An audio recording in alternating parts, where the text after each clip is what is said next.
طيب على العموم ليس هنالك جديد في مجال التقييم بشكل خاص. سير الامتحانات وعملية التقييم تنظم بالقرارات الوزارية بطبيعة الحال، بالقرار الوزاري 171 المؤرخ في فبراير 2023، المعدل والمتمم بالقرار 10/23 مؤرخ على ما اعتقد في جويي ايضا 2023. بطبيعة الحال هنالك القواعد العامة للتقييم الامتحانات الاستدراكيه.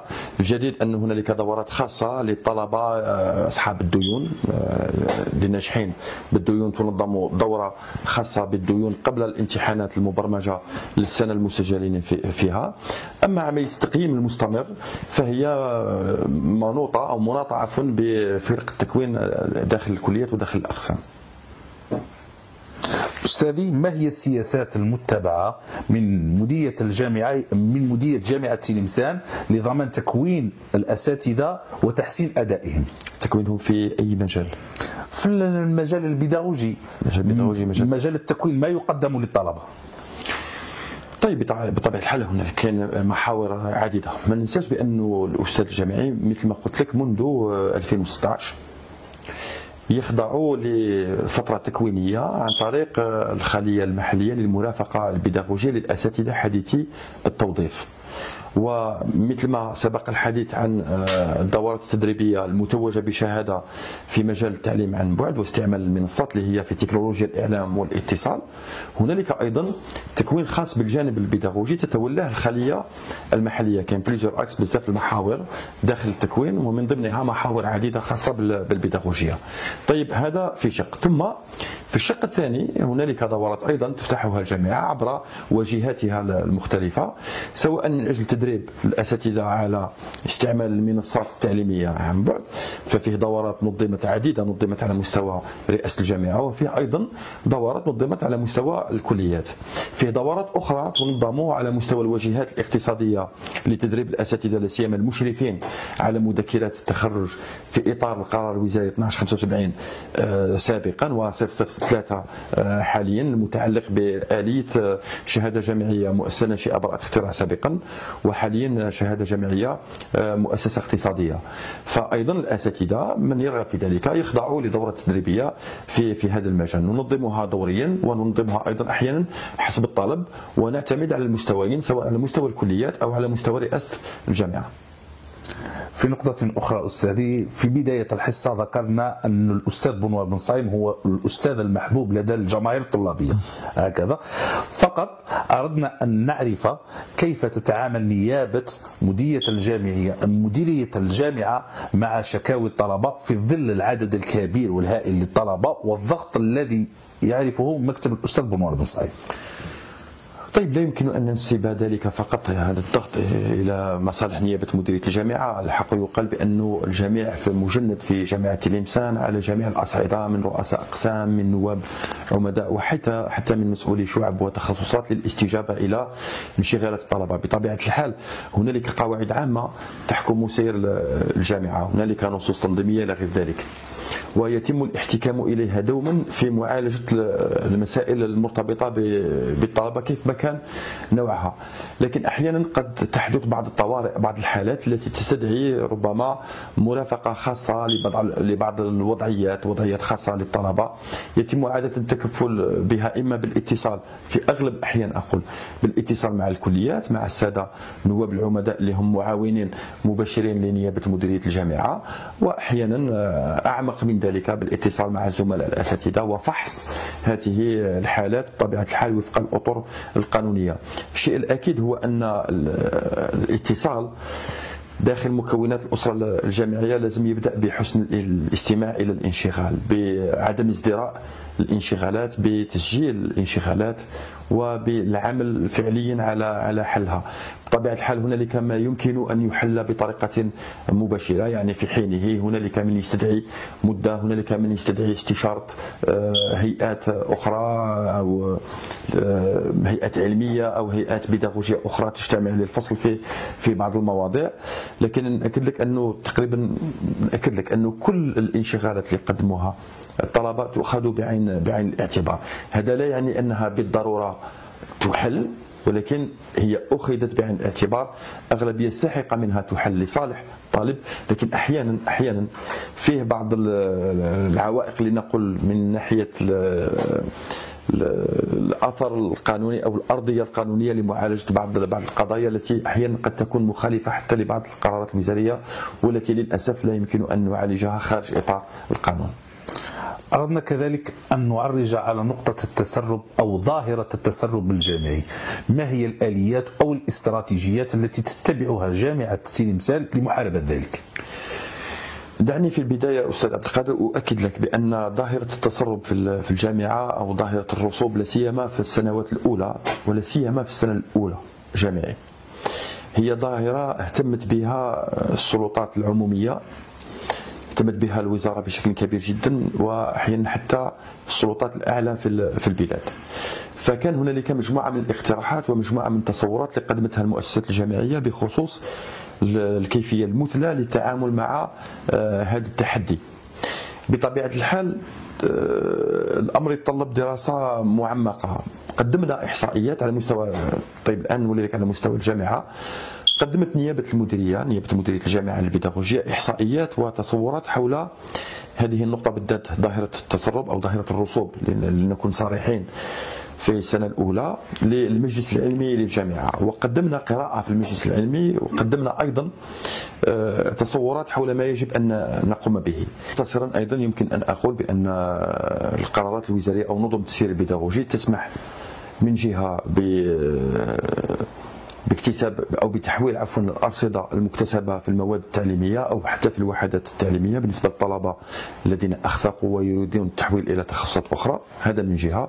من جهة أخرى النصوص البيداغوجية أيضا تمنح تكفل أعتقد جيد عبر الانتقال إلى الطور الموالي بديون ونظام خاص بتسيير الديون سواء من حيث الدراسة أو من حيث نظم التقييم. أستاذي، أردت فقط أيضا أن نعرف إذا كان هناك برامج دعم نفسي وأكاديمي بالنسبة للطلبة الذي يواجهون صعوبات على مستوى مردودهم البيداغوجي. طيب هنالك لنقل تحضرني على الأقل 3 آليات رئيسية. ففيه نظام تيتورا، نظام المرافقة، مرافقة الطالب منذ السنة الأولى. لنقل أنه في بداية السنة في كل سنة ننظم أبواب مفتوحة لفئة الطلبة الجدد، يتم تعريفهم بطبيعة الحال على التخصصات، على الشعب، على كذا، على دراستهم وعلى الهياكل المتواجدة في الكلية، الهياكل الخدماتية إلى غير ذلك. ويشارك فيها أيضا مختلف الطلبة من النوادي الطلابية يساعدون في تأطير الطلبة الجدد. ثم هنالك عملية تسجيل في خلية المرافقة البيداغوجية للطلبة، وهي من المهام المنوطة بها تقديم هذا الدعم البيداغوجي والدعم الإداري وأيضا الدعم النفسي للطلبة. طيب هذا العمل اللي يخص استقبال الطلبة الجدد ويخص أيضا المرافقة البيداغوجية للطلبة. نحن كنا سننتقل في المحور الموالي إلى هذه النقاط تاع الطلبة الجدد. نحن نتحدث في نعم. سؤالنا. فهمت السؤال. طيب هو هذا جزء فقط من العمل اللي نقوم به في مجال المرافقة. دونك هنالك مرافقة خاصة بالطلبة الجدد تتم عبر أيام الاستقبال، ثم عن طريق المرافقة البيداغوجية عن طريق خلايا المرافقة البيداغوجية سواء المركزية على مستوى الجامعة والمحلية على مستوى الكليات. ثم هنالك مركز المساعدة النفسية للطالب الكابيو الجامعية عفوا. فانشأنا بجامعة تلمسان على غرار المؤسسات الوطنية مركز للمساعدة النفسية لجميع الطلبة الذين هم بحاجة إلى مساعدة ودعم نفسي لنقل. إضافة إلى ذلك هنالك تكفل خاص بطلبة ذوي الاحتياجات الخاصة. فعلى مستوى رئاسة الجامعة، على مستوى نيابة المديرية، هنالك خلية مكتب مخصص لرصد الاحتياجات وتقديم الدعم والبحث في الحلول التي يمكن أن تلاقي طلبة من ذوي الاحتياجات الخاصة. وهنالك أيضا في كل مصالح دراسات هنالك أعوان متخصصون لرصد هذه الحالات ومعالجة المشاكل التي يمكن أن تعتريهم. بطبيعة الحال المشاكل متعددة، لأنه قد يحتاج مثلا الطالب من ذوي الإعاقات الجسدية إلى بعض المرافقة خاصة في مجال الهياكل. طالب لا يمكنه أن يتنقل إلى الطابق مثلا الثالث أو الثاني لمزاولة الدروس، في بعض الأحيان المسؤولين البيداغوجيين ما عندهمش المعلومة، يتم تقديم المعلومة عن طريق هذه الأعوان، يتم تغيير قاعات الدراسة، تهيئة بعض المدرجات التي ربما أقول بين مزدوجتين لم تكن مؤهلة لاستقبال مثلا طلبة وحتى مواطنين أو مرتادي الجامعة من ذوي الاحتياجات الحركية في الكراسي المتحركة. ولكن أيضا هنالك فئات أخرى من الطلبة مثل المكفوفين أو من ذوي البصر ضعيفي البصر والذين يحتاجون إلى آليات دعم أخرى. من بين المنجزات علاوة على الخلية الموجودة على مستوى نيابة المديرية وفروعها على مستوى الكليات، هنالك عملية بيداغوجية مسجلة سوف نستلمها إن شاء الله عن قريب في المكتبة المركزية لفائدة شريحة مهمة جدا من هؤلاء الطلبة اللي هم طلبة ضعيفي البصر فنخلي إن شاء الله في حينها راح تقوموا إن شاء الله ندعوكم إلى القيام بزيارة لاستكشاف هذا الفضاء الجديد المساعد لهذا النمط من أو عفوا هذه الفئة من الطلاب. إن شاء الله. أستاذي، نقطة أخرى أردنا أن نعرف كيف تتعامل أو آليات المتعامل بها مع الطلبة الجدد في ظل العدد المتزايد كل سنة، كل موسم جامعي نلاحظ أن هناك عدد متزايد، كيف تتعاملون مع ذلك؟ بطبيعة الحال عملية التحضير لاستقبال الطلبة الجدد عادة ما تبدأ منذ هذه الفترة. نحن الآن بصدد التحضير للدخول الجامعي 2025-2026 عبر عدة محاور. طيب، فيه محور يتعلق بعروض التكوين والتحضير للمنشور الوزاري الخاص بالطلبة الجدد، وهذا أمر يتطلب أيضا اجتماعات مع المسؤولين البيداغوجيين، مع مسؤولي الميادين، مع السادة النواب العمداء للبيداغوجيا، وأيضا على مستوى مجلس المديرية للتفكير في عروض التكوين التي من الممكن أن تكون تستجيب لتطلعات حاملي شهادة البكالوريا الجدد. بطبيعة الحال فيه أيضا عمل آخر نقوم به على مستوى الهياكل البيداغوجية، نحكي على الانفراستركتور، دونك القاعات والمدرجات، ما يمكن إعادة تأهيله، ما يمكن إعادة ترميمه، الحاجيات، نرصد الحاجيات من حيث بعض الوسائل البيداغوجيه، على سبيل المثال المخابر البيداغوجيه، مخابر اللغه الى غير ذلك. فكل هذا العمل نحن الان بصدد تحضيره للدخول الجامعي المقبل. التحدي ليس فقط من حيث التعدادات، لانه الحمد لله جامعة تلمسان لا تعاني لنقول عجزا من الناحية البيداغوجية، على الأقل أتحدث من حيث الهيكل البيداغوجية من أجل استقبال هؤلاء الطلبة، ولكن أيضا من أجل توفير شروط تكوين جيد وذو جودة. ماذا عن الإدماج السريع للطلبة الجدد؟ كيف تتعاملون أيضا مع ذلك؟ طيب، هو مهمة مشتركة نوكلها أساسا الى خليه المرافقه البيداغوجيه لا سيلول تيتورا، ولكن ايضا عندنا ايام استقبال الطلبه الجدد، وعندنا ايضا توجيهات اثناء هذه الايام بالاتصال مباشره بالساده رؤساء الاقسام وايضا الساده مسؤولي الشعب والتخصصات. فالدور الاساسي هو دور قاعدي نقوم به اثناء استقبال الطلبه الجدد في ايام الترحيب الويلكم دايز، ولكن ايضا عن طريق خليه المرافقه البيداغوجيه وعن طريق المسؤولين البيداغوجيين على مستوى الاقسام. أستاذي العزيز، أردنا أيضا أن ننتقل إلى محور آخر، وهو محور الإصلاحات والتحديات المستقبلية بالنسبة لجامعة تلمسان وبالنسبة للجامعة الجزائرية. ما هي أهم التحديات التي تواجه الجامعة محليا ووطنيا؟ لنقول أن الجامعة الجزائرية ومن ضمنها جامعة تلمسان الآن أمام تحديات من نوع جديد، ولنقول لأول مرة الجامعة تصب أو تعمل مباشرة في صلب الاقتصاد الوطني وفي صلب مفهوم التنمية الشاملة بمفهومها الشامل، لكن بالدقة في مفهوم التنمية الاقتصادية، وهو تحدي كبير بديناه منذ سنتين. نوفيل فيزيون، رؤية جديدة لمهام الجامعة، المهام الاجتماعية أو المجتمعية عفوا، والمسؤولية المجتمعية للجامعة للمساهمة بطريقة مباشرة في الاقتصاد الوطني. بطبيعة الحال عقود والجامعة الجزائرية تضمن التعليم وتضمن التكوين وتخرج الإطارات، واستطعنا بفضل هذا المسار أن نضمن تواجد الأطر الجزائرية في جميع المجالات، والحمد لله الدولة الجزائرية، المجتمع الجزائري يؤطره أبناؤه المتخرجون من الجامعة الوطنية، ولكن الضرورة فرضت على أن تعدل الجامعة الجزائرية من مسارها. فكان تحدي كبير أن نضيف مهام أخرى جديدة. أعتقد أن أغلبية المسؤولين على مستوى الجامعات مثل معهم أغلبية الأساتذة وأغلبية الطلبة كانوا بحاجة إلى تحسيس، إلى تعريف، إلى تكوين في هذه الأدوار الجديدة. نبحث على أكثر إبداع للطلبة، أكثر ابتكار للطلبة، أكثر مساهمة للطلبة، اون بريز اون شارج وتكفل الطالب بمساره سواء العلمي بمساره المهني فيما بعد، أن لا يبقى الطالب لنقل الشاب الجزائري المتخرج من الجامعة متكلا فقط على شهادته وعلى ما يمكن أن تقدمه له الدولة في إطار الوظيفة العامة، ولكن كيف يمكن أن يصبح رائدا للعمل، أن يحمل وظيفته معه منذ مقاعد الدراسة. فكان هذا لنقول تحدي كبير وكبير جدا من أجل إدراجها أولا كثقافة، ثم ثانيا كدورات تدريبية إلى غاية المشروع النهائي لكل هذا المسار. أستاذي، هل هناك نية من طرف مديرية جامعة تلمسان لفتح تخصصات جديدة تتماشى سوق العمل؟ لنقول في الآونة الأخيرة، على الأقل في الموسمين الجامعيين الأخيرين، فتحنا مجموعة من الشعب لنقول، ليس فقط تخصصات. طيب، تماهيا مع السياسة القطاعية، مع سياسة الوزارة وعملا بتوجيهات السيد رئيس الجمهورية بطبيعة الحال، ففيه عودة إلى نظام التكوين في مجال مهندس معماري ومهندس دولة. ففي عديد التخصصات التي فتحت هنا بجامعة تلمسان في مسار مهندس دولة، وفيه أيضا مجموعة من الشعب اللي كانت محط طلب كبير من طرف طلبتنا. تلقينا تسهيلات الحمد لله من طرف وزارة التعليم العالي والبحث العلمي لضمان تأطيرها هنا بجامعة تلمسان.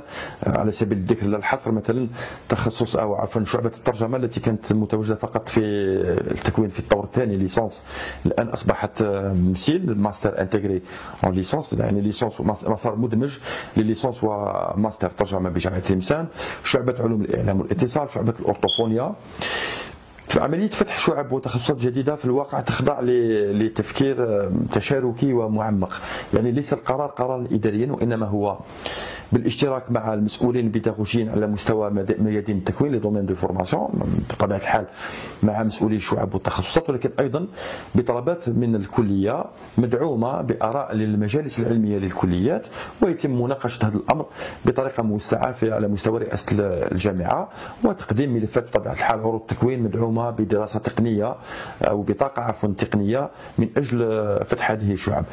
ليس هنالك لنقل خلق نهائي لإمكانية فتح شعب أو تخصصات جديدة، وأيضا ليس هنالك انفتاح من أجل ضمان تكوينات فقط من أجل ضمان تلك التكوينات. الأمر يعتمد على أقصى قدر من الموضوعية والدقة والجدية في استكشاف فرص العمل فيما يتيحه السوق، وأيضا في قدرات الجامعة، وأيضا في الطلب الموجود عند الطلبة. دونك تقريبا هذو هما 3 محددات رئيسية من أجل أن نفتح مشروع جديد. أستاذي، آخر سؤال في هذا المحور، أردنا فقط منك أن تمنحنا الحصري لما هي المشاريع الجديدة على مستوى جامعة تلمسان. احنا كنا سمعنا أن هناك مشاريع فيما يخص إذاعة الطالب، إذاعة قاعة خاصة بتجويد القرآن على مستوى قسم العلوم الإسلامية، هكذا مشاريع. سوف أكون في حرج، ولكن سوف أمنحكم بعضا منها على أمل أن تتحقق فعليا، لأن المسار بدأ فيها، بدنا عمليا في تجسيدها. قلت لك هنالك فضاء خاص بالطلبة ضعيفي البصر والمكفوفين، فضاء خاص بالمكتبة، فضاء مجهز بكل ما يحتاجه هؤلاء الطلبة اللي هم أبنائنا. قمنا بهذا العمل بالتعاون والشراكة مع نادي الطلبة المكفوفين بجامعة تلمسان، وأنت تعرفوا أستاذ عبد القادر مليح النادي، شاركناهم معنا في العملية من أجل تحديد الاحتياجات بدقة. ولكن هنالك عملية بيداغوجية كبيرة جدا على مستوى جامعة تلمسان انطلقنا فيها، الحمد لله الأرصدة والأغلفة المالية موجودة، من ضمنها بعض التجهيزات الخاصة في بعض الشعب نخليك تستكشفها فيما بعد. طيب، على سبيل المثال كنت قلت فيه مشروع لإذاعة طلبة الجامعة، وسوف يوسع إن شاء الله هذا المشروع إلى طلبة المدينة الجامعية بما فيه لنقل المدرستين العليين وأيضا مديريتي الخدمات الجامعية، وتقريبا اللبنات الأولى لتشييد هذا المشروع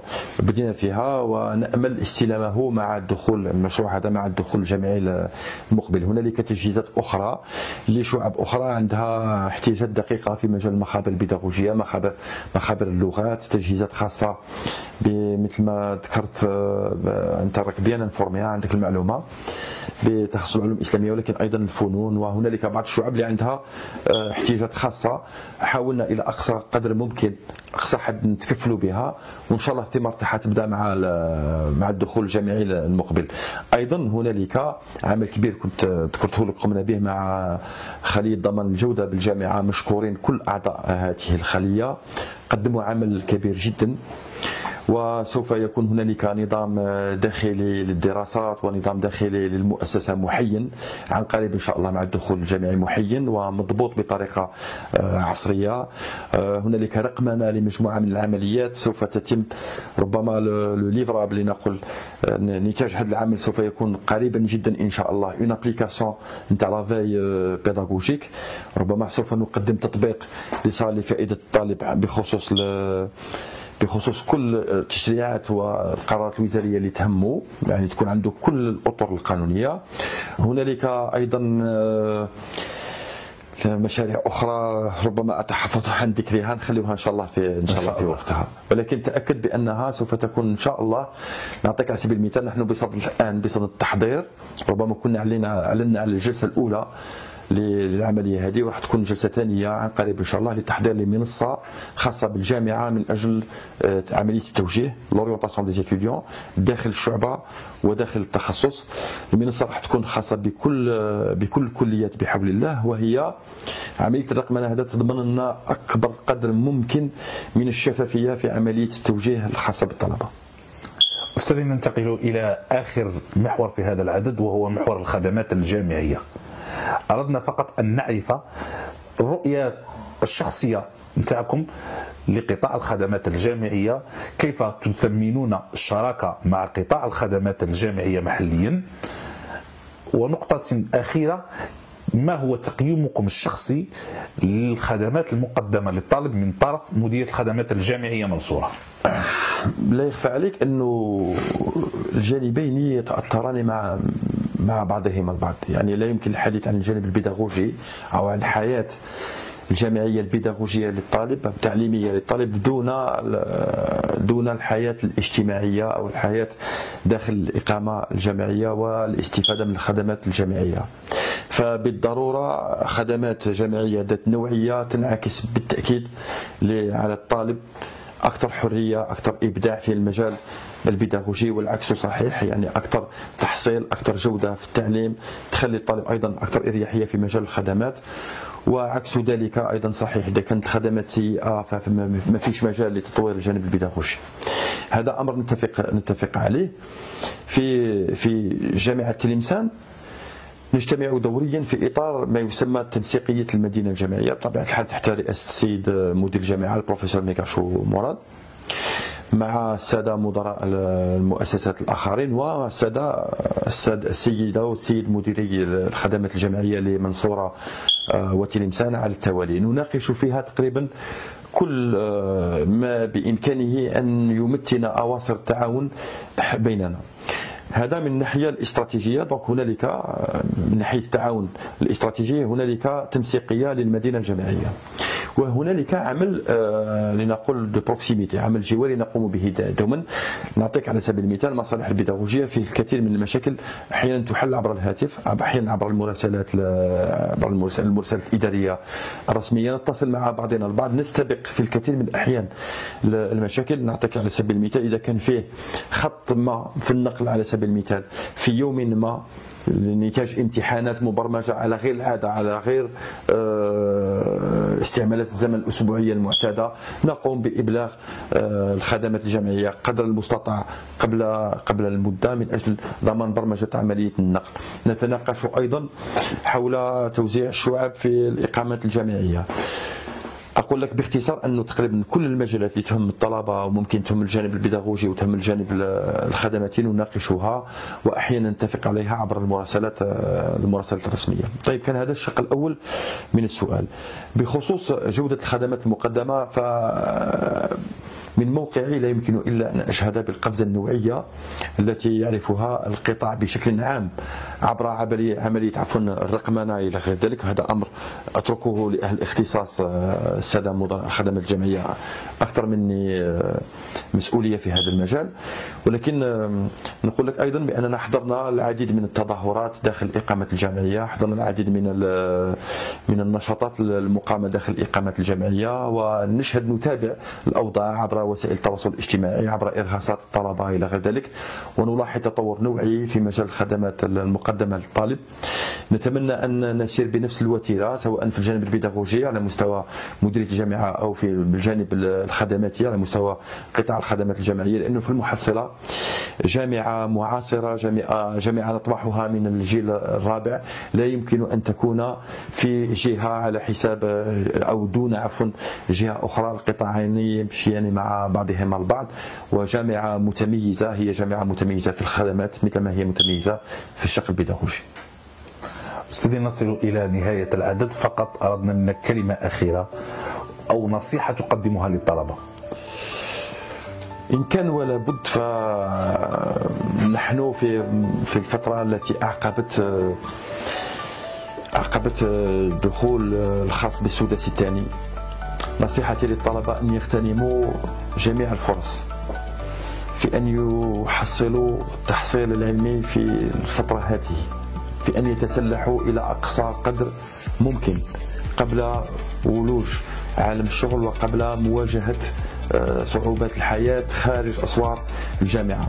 الجامعة موجودة لتقدم كل ما لديها من أجل تزويد الطالب بكل الأسلحة التي يحتاج إليها، سواء في جانب الدراسة الأكاديمية من حيث تسجيله هو في الليسانس أو في الماستر، ولكن أيضا من حيث ليزانترفاس الواجهات أخرى، سواء عبر مركز تعليم مكثف للغات من أجل اكتساب اللغة، المساعدة النفسية إن كان بحاجة إلى مساعدة نفسية، دورات تدريبية في مجال المؤسسات الناشئة وريادة الأعمال إن كان أيضا يريد أن يخوض هذا المجال، فالجامعة هنا لتقدم له كل هذه الأدوات وكل هذه الأسلحة. أتمنى من أعزائنا الطلبة أن يغتنموا الفرصة وأن يتسلحوا بكل ما يمكن أن يساعدهم في مواجهة صعوبات الحياة المهنية والحياة بشكل عام.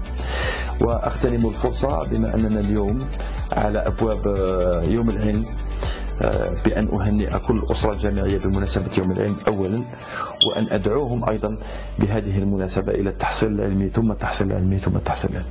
شكرا أستاذي، شكرا على حسن الاستضافة، شكرا على حسن الإصغاء. دمتم ذخرا للوطن وللجامعة الجزائرية. حفظكم الله، كان شرفا لي، بارك الله فيكم. متتبعينا الأكارم، نصل إلى نهاية العدد. نتمنى أن نكون قمنا بإيصال رسالة الطلبة، صوتكم، ونتمنى أن نكون عند حسن ظنكم. في الأخير نقول انتظرونا في عدد جديد مع ضيف جديد. إلى اللقاء.